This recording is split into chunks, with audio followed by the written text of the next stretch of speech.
Hi there, I'm Ange, and I just want to show you this drain hair catcher and cover by TRAPMATE. I want to thank them for sending it for me to review. We have this style of a stopper, and it works fine for stopping the water, but it doesn't do anything to catch the hair. And we get gobs of it. It's so gross. So this is completely stainless steel, and it's reversible. It can push through both directions. Just sits down there. Doesn't really matter where it sits, just sits there.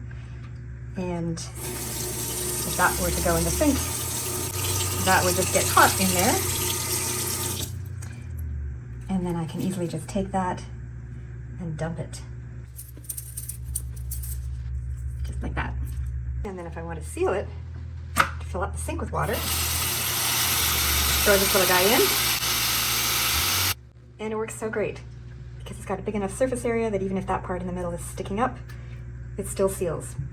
And I tested this. I left it sitting full of water for an hour, came back, it hadn't budged an inch. Did the same in my sink, bathtub. It really, really works. And then when you want to drain it, pick it up and away it goes. And it's got this really cute suction cup. You can stick wherever you want. If you have a nice deep sink, you could just stick it like that. You could hang it somewhere like that. Super cute. So I hope that helps. I think it's a great system. Have a great day.